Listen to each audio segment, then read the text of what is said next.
जय श्री कृष्णा। राधे राधे। हरतालिका तीज का व्रत करने वाली सभी बहनों को हार्दिक शुभकामनाएं। आज अपने सुनेंगे हरतालिका तीज की पौराणिक और संपूर्ण व्रत कथा। तो आपसे मेरा निवेदन है कि आप इस कथा को श्रद्धा पूर्वक सुने और ज्यादा से ज्यादा तीज का व्रत रखने वाली मेरी सभी बहनों को शेयर करें। अब की बार साल 2023 में हरतालिका तीज का व्रत 18 सितंबर सोमवार के दिन रखा जाएगा। यह व्रत हमेशा भाद्रपद माह के शुक्ल पक्ष की तृतीया तिथि को रखा जाता है। इस व्रत को करने से भगवान शिव और माता पार्वती जी का आशीर्वाद हमें प्राप्त होता है और जीवन के सभी तरह के कष्ट दूर हो जाते हैं। हरतालिका तीज का पर्व भगवान शिव और माता पार्वती के अटूट रिश्ते को ध्यान में रखकर किया जाता है। इस दिन महिलाएं 16 श्रृंगार करके पूजा अर्चना करती है और अखंड सौभाग्य का आशीर्वाद प्राप्त करती, साथ ही व्रत रखकर हरतालिका तीज की व्रत कथा सुनती है। तीज की कथा सुनने व पढ़ने मात्र से ही भगवान शिव और माता पार्वती जी का आशीर्वाद प्राप्त हो जाता है और साथ ही सुख, शांति और समृद्धि में वृद्धि होती है। यह कथा बहुत ही पवित्र मानी जाती है, इसीलिए हरतालिका तीज के दिन इस कथा को जरूर पढ़ना या सुनना चाहिए। तो आइए अपने सभी बहनें मिलकर अपने अखंड सौभाग्य की कामना करते हुए शुरू करते हैं हरतालिका तीज की कथा। श्रद्धा पूर्वक प्रेम से बोलो शिव गौरी की जय हो। जिनके दिव्य केशों पर आग के फूलों की माला शोभा देती है और जिन भगवान शंकर के मस्तक पर अर्धचंदन और गले में मुंडों की माला पड़ी हुई है, जो माता पार्वती दिव्य वस्त्रों से सुशोभित है तथा भगवान शंकर दिगंबर वेश धारण किए हुए हैं, मैं उन दोनों भवानी शंकर को नमस्कार करती हूँ। कैलाश पर्वत के सुंदर शिखर पर माता पार्वती जी ने महादेव जी से पूछा कि हे महेश्वर, आज आप मुझे वो गुप्त से गुप्त बातें बताओ जो सभी के लिए सरल और महान फल देने वाली हो। हे नाथ, यदि आप मुझसे प्रसन्न हैं तो आप मुझे दर्शन दें। हे जगन्नाथ, आप आदि मध्य और अंत रहित हैं, आपकी माया का कोई पार नहीं है। आपको मैंने किस भांति प्राप्त किया है, कौन से व्रत से, तप या दान से या पुण्य के फल से? ऐसा मैंने क्या किया था जिससे आप मुझे वर के रूप में मिले? तो पार्वती जी की बात सुनकर महादेव जी बोले कि हे देवी, मैं आपके सामने उस व्रत के बारे में कहता हूँ जो परम गुप्त है। जैसे तारागणों में चंद्रमा और ग्रहों में सूर्य, वर्णों में ब्राह्मण, देवताओं में गंगा, पुराणों में महाभारत, वेदों में साम और इंद्रियों में मन श्रेष्ठ है, वैसे ही पुराण और वेद सब में इसका वर्णन आया है, जिसके प्रभाव से तुमको मेरा आधा आसन प्राप्त हुआ है। हे प्रिय, आज मैं आपके सामने उसी का वर्णन करता हूँ, ध्यान पूर्वक सुनना। भाद्रपद यानी कि भादो मास के शुक्ल पक्ष की हस्त नक्षत्र के दिन इस व्रत का अनुष्ठान मात्र करने से सभी पाप नष्ट हो जाते। तुमने भी हिमालय पर्वत पर इसी महान व्रत को किया था जो मैं तुम्हें आज सुनाता हूँ, ध्यान पूर्वक सुनना। तो यह सुनकर पार्वती जी बोली कि हे प्रभु, इस व्रत को मैंने किस लिए किया था, यह सब सुनने की मेरी इच्छा है, कृपया करके आप मुझसे कहिए। तो शंकर भगवान बोले कि आर्यवर्त में हिमालय नामक एक महान पर्वत है, जहाँ अनेक प्रकार की भूमि अनेक प्रकार के वृक्षों से सुशोभित है, जो सदैव बर्फ से ढके हुए तथा गंगा की कलकल ध्वनि से शब्दायमान रहता है। हे पार्वती जी, तुमने बाल्यकाल में उसी स्थान पर परम तप किया था और 12 वर्ष तक सर्दी में जल में रहकर वैशाख मास में अग्नि में प्रवेश करके तप किया। सावन के महीने में बाहर खुले निवास पर अन्न जल का त्याग करके तप करती रही। तुम्हारे उस कष्ट को देखकर तुम्हारे पिता को बहुत ही चिंता हुई।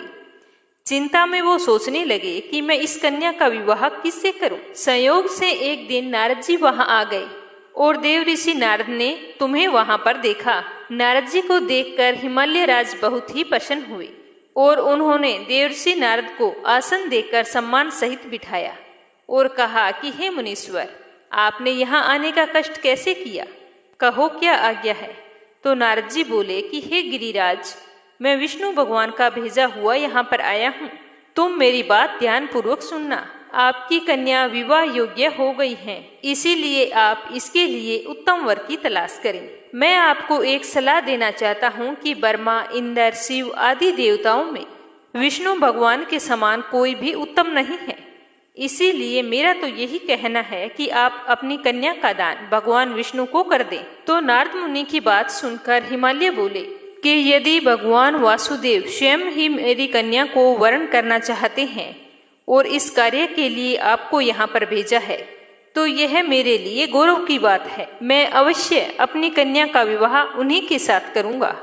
हिमालय का यह आश्वासन सुनते ही देव ऋषि नारद बहुत ही खुश हुए और आकाश में अंतर्ध्यान हो गए और हाथ जोड़कर भगवान विष्णु के पास पहुँचे और हाथ जोड़कर भगवान विष्णु से कहने लगे कि हे प्रभु, आपका विवाह पार्वती के साथ निश्चित करके आया हूँ।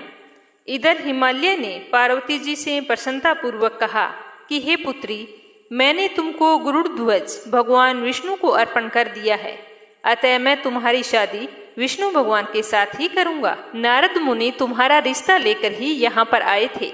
मैं तो आज बहुत ही खुश हूँ। न जाने मैं कितने ही दिनों से सोच रहा था कि तुम्हारे लिए अच्छा और सुयोग्य वर कहाँ तलाश करूँ। आज भगवान विष्णु ने मेरी तलाश स्वयं ही पूरी कर दी। अपने पिता के इन वाक्यों को सुनते ही पार्वती जी अपनी सहेली के घर गई और पृथ्वी पर गिरकर अत्यंत दुखी होकर विलाप करने लगी। पार्वती जी को विलाप करते हुए देखकर उसकी सखी बोली कि हे देवी, तुम किस कारण से दुखी हो, मुझे बताओ, मैं अवश्य तुम्हारी सहायता करूंगी। तो पार्वती जी बोली कि हे सखी सुन, मेरी जो मन की अभिलाषा है सुनाती हूँ।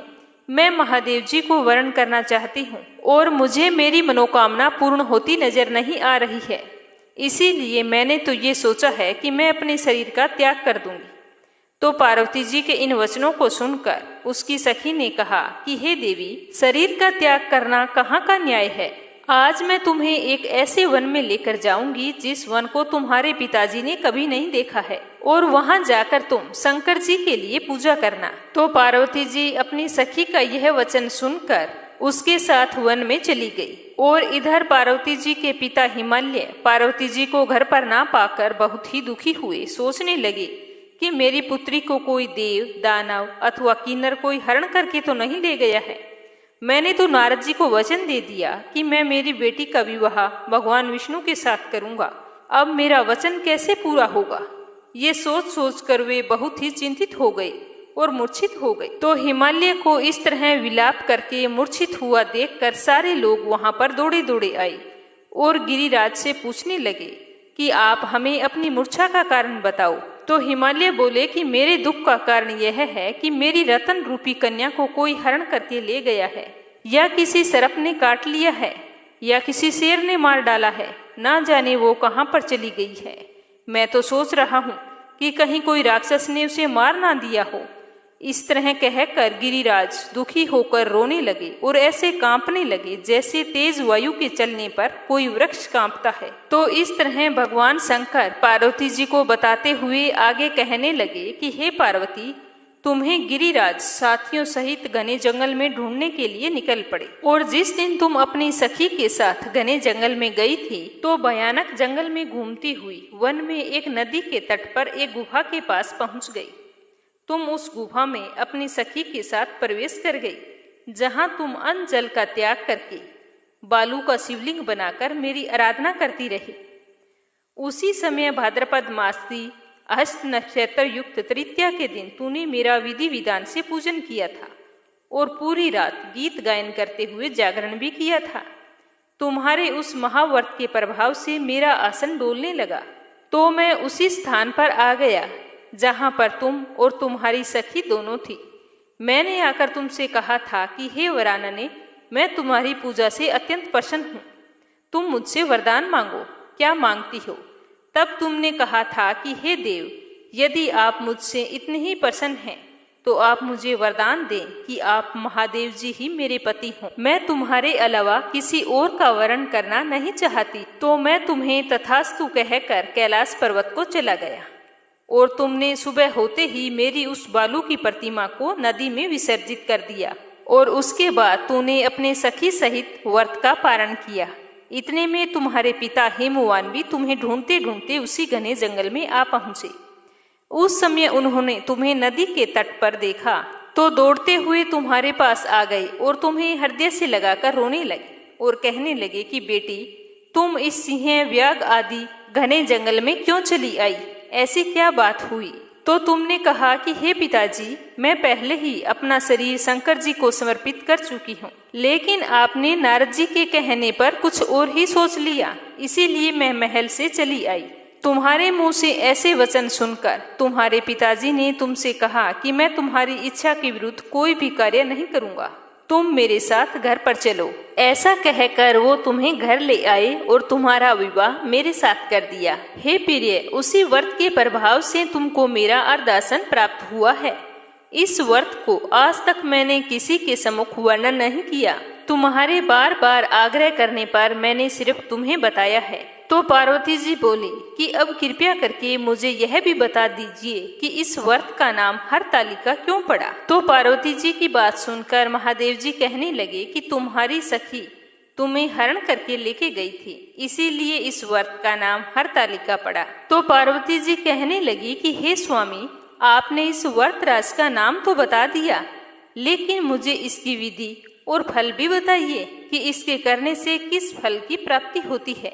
तब भगवान शंकर जी बोले कि सौभाग्य की इच्छा रखने वाली महिलाओं को यह व्रत पूरे विधि विधान के साथ करना चाहिए।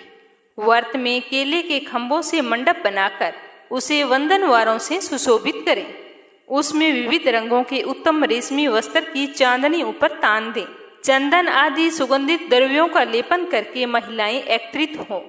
शंख, बेरी, मृदंग आदि बजाएं, विधि पूर्वक मंगलाचार करके। उसके बाद में श्री गौरी शंकर की मिट्टी से प्रतिमा बनाएं और फिर भगवान शिव पार्वती जी का गंध, धूप, पुष्प आदि से विधि पूर्वक पूजन करें और अपनी मनोकामना बताते हुए अपने मंगल जीवन की कामना करें। अनेक निवेदों का भोग लगाएं और रात्रि को जागरण करें।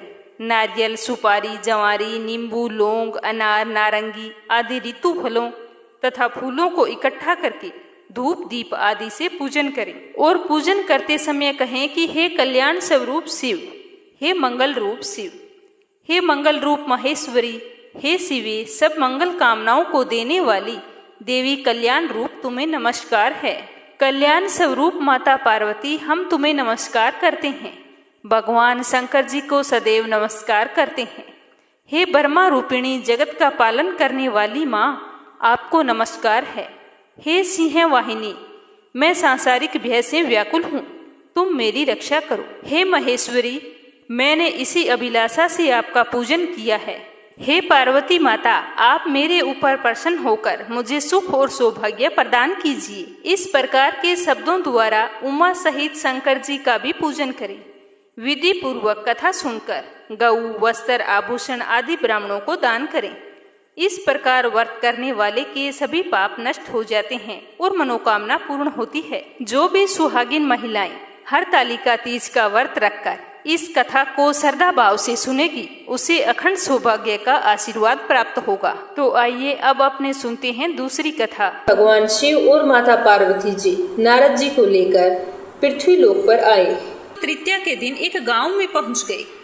जैसे ही गांव में भगवान शिव पार्वती के आगमन का समाचार सुना तो गांव की जो बड़े घर की महिलाएं थी वो उनके स्वागत के लिए स्वादिष्ट भोजन तैयार करने लगी।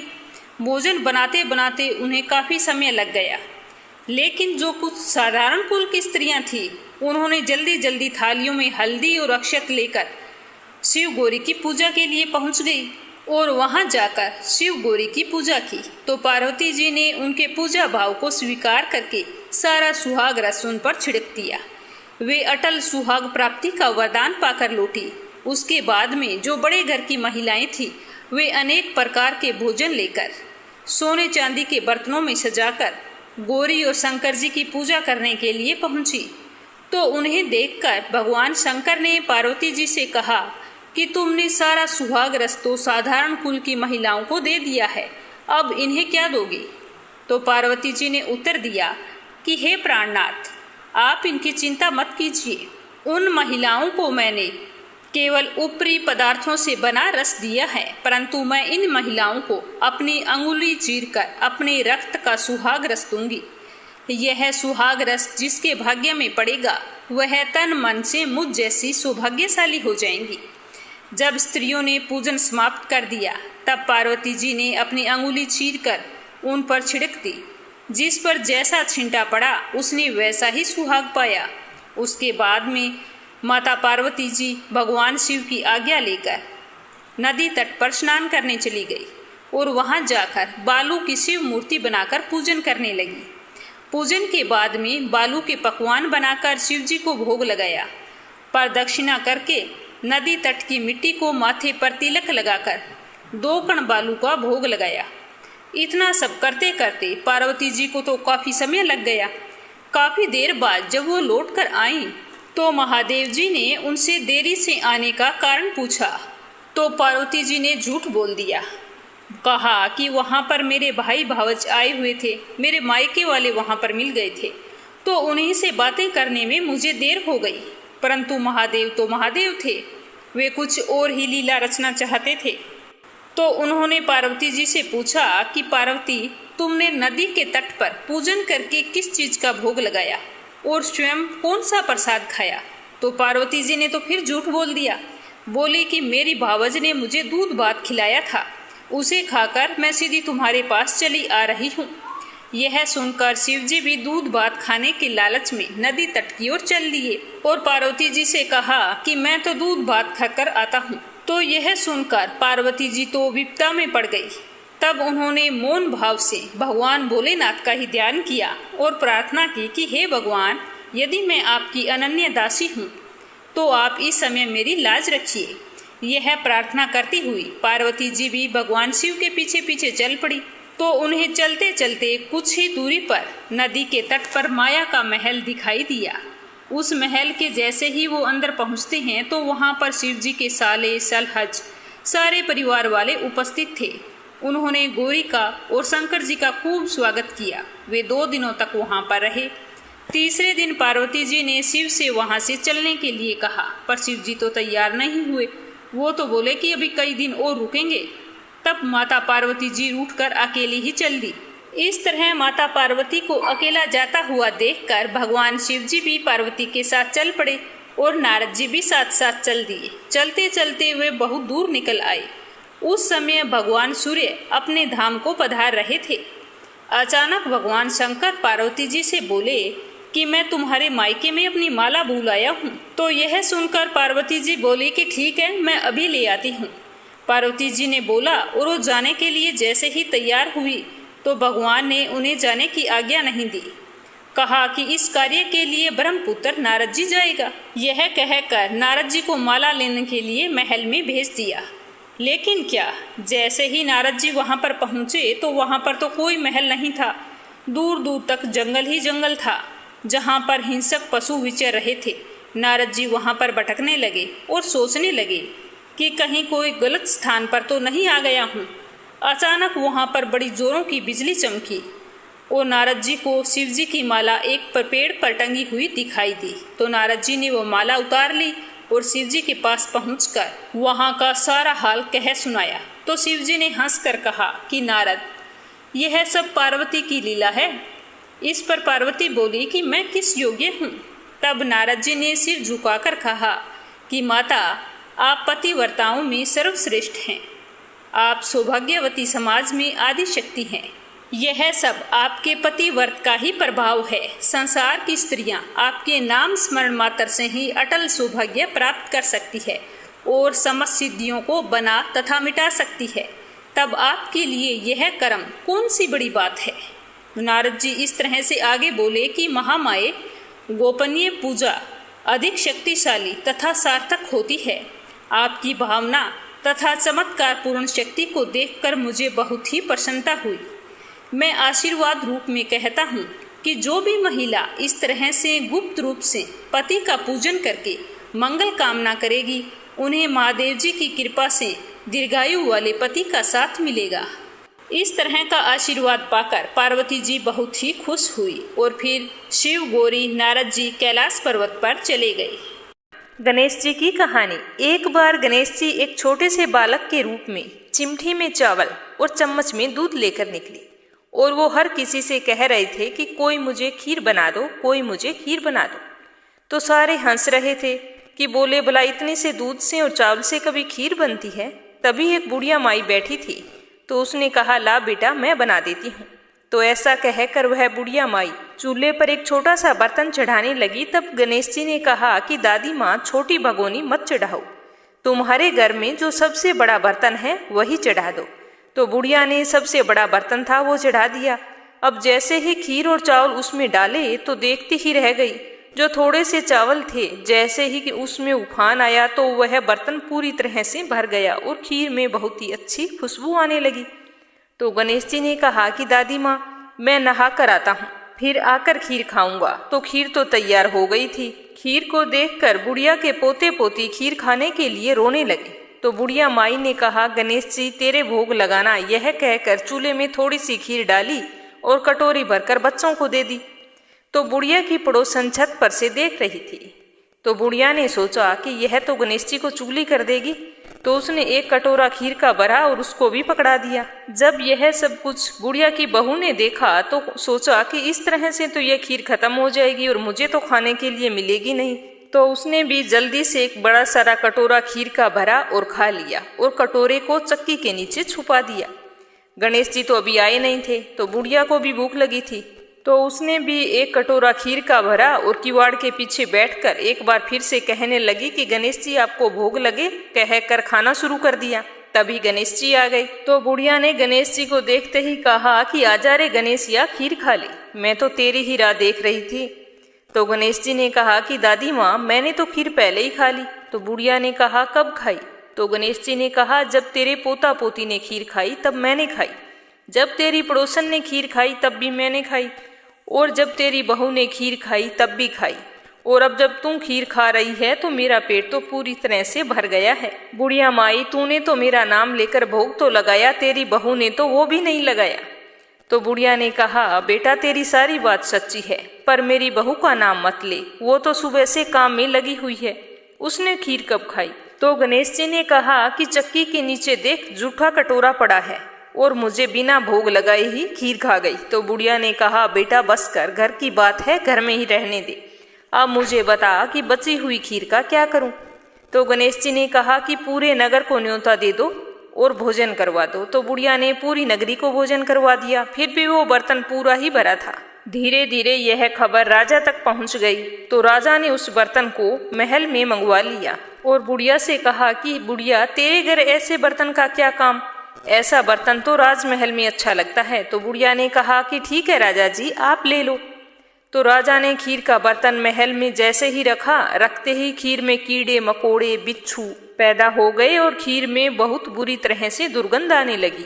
तो यह देखकर राजा ने बुढ़िया को बुलाया और कहा कि बुढ़िया, ये बर्तन ले जा, जा मैंने तुमको दिया। तो बुढ़िया ने कहा कि राजा, अगर आप देते तो पहले देते, यह तो बर्तन मुझे मेरे गणेश जी ने दिया है। तो बुढ़िया ने बर्तन वापस उठाया और अपने झोंपड़े में ले गई। तो उसके झोंपड़े में आते ही खीर तो सुगंधित हो गई, सारे बिच्छू कांकड़े सब गायब हो गए। तो बुढ़िया ने गणेश जी से कहा कि गणेश जी, अब मैं बची हुई खीर का क्या करूं? तो गणेश जी ने कहा कि झोंपड़ी के कोने में खड्डा खोदकर गाड़ दो, उसी जगह सुबह उठकर वापस खोदोगी तो धन के 2 घड़े भरे हुए तुम्हें मिलेंगे। ऐसा कहकर गणेश जी तो अंतर्ध्यान हो गए और जाते समय झोंपड़ी के लात मार गए। तो लात मारते ही झोंपड़ी के स्थान पर महल खड़ा हो गया। सुबह जल्दी ही बहू ने फावड़ा लिया और जहां पर खीर दबाई थी उस जगह को खोद दिया, लेकिन बहू को तो कुछ भी नहीं मिला। तो बहू अपनी सास से कहने लगी कि सासू जी, थारो गणेश जी तो झूठो है। तो सासू ने कहा, बहू मारो गणेश झूठो नहीं है, ला मैं देखती हूँ। तो वह फावड़ा लेकर देखने लगी तो टन टन करते हुए 2 घड़े धन के भरे हुए निकल आए। तो बहू ने कहा, सासू जी, गणेश जी तो साचो है, मैं ही झूठी हूँ। तो सास ने कहा कि गणेश जी तो भावनाओं का भूखा है। यह कहकर बुढ़िया ने जोर से कहा कि बोलो गणेश गजानन की जय हो। हे गणेश जी, जैसा आपने बुढ़िया को दिया वैसा सबको देना, जैसा राजा को दिया वैसा किसी को ना देना। लपसी और तपसी की कहानी। एक लपसी था, एक तपसी था। तपसी हमेशा भगवान की तपस्या करता था, लेकिन उसे चोरी करने की आदत थी। लपसी हमेशा 1.25 सेर की लापसी बनाता और पहले भगवान को भोग लगाता, उसके बाद में स्वयं भोजन करता। दोनों भाइयों का यही नियम था। तो एक दिन कोई बात को लेकर दोनों में कहासुनी हो गई। तो तपसी बोला कि मैं रोजाना भगवान की तपस्या करता हूँ, इसीलिए मैं बड़ा हूँ। तो लप्सी बोला कि मैं रोज भगवान को 1.25 सेर लापसी का भोग लगाता हूँ, इसीलिए मैं बड़ा हूँ। ऐसा कहते हुए दोनों जोर जोर से लड़ने लगे। तभी वहां से नारद जी गुजर रहे थे। दोनों को लड़ता हुआ देखकर वहां आए और उनसे पूछा कि तुम दोनों लड़ क्यों रहे हो। तो दोनों ने अपने आप को बड़ा बताया और साथ में बड़ा होने का कारण भी बताया। तो नारद जी बोले कि मैं तुम्हारा फैसला कर दूंगा, कल आऊंगा, बता दूंगा भी कौन बड़ा है। दूसरे दिन लप्सी और तपसी नहाकर अपनी रोज की भक्ति करने आए तो नारद जी ने छुपकर 1.25 करोड़ की एक एक अंगूठी उन दोनों के आगे रख दी। जैसे ही भक्ति करते हुए तपसी की नजर उस अंगूठी पर पड़ी तो उसने चुपचाप से उठाई और अपने पैर के नीचे दबा ली। लप्सी की नजर अंगूठी पर पड़ी लेकिन उसने ध्यान नहीं दिया। उसने पहले भगवान को भोग लगाया और फिर स्वयं भोजन करने के लिए बैठ गया। थोड़ी देर बाद नारद जी सामने आए तो दोनों ने पूछा कि अब बताओ हम में से कौन बड़ा है। तो नारद जी ने तपसी से खड़ा होने के लिए कहा तो वो खड़ा हुआ तो उसके पैर के नीचे दबी हुई अंगूठी दिखाई दी। तो नारद जी ने तपसी से कहा, तपस्या तो तुम करते हो, इतनी तपस्या करने के बाद भी तुम्हारी चोरी करने की आदत नहीं गई। ये अंगूठी मैंने ही तुम दोनों के आगे रखी थी। मैं ये देखना चाहता था कि तुम दोनों में से किन के मन में लालच है। तो तूने तो अंगूठी दिखाई पड़ते ही झट से अपने पैर के नीचे दबा ली। लेकिन लप्सी का ध्यान अंगूठी पर जाने के बाद भी लप्सी ने अंगूठी को ना ही उठाया और ना ही ध्यान किया। उसने सिर्फ अपने भगवान जी में ही ध्यान रखा, उन्हें भोग लगाया और बाद में स्वयं भोजन करने लगा। इसीलिए लप्सी बड़ा है और तुम्हें तुम्हारी तपस्या का कोई भी फल नहीं मिलने वाला। जितनी चाहे मर्जी तुम तपस्या कर लो, तुम्हें इसका कोई भी फल नहीं मिलेगा।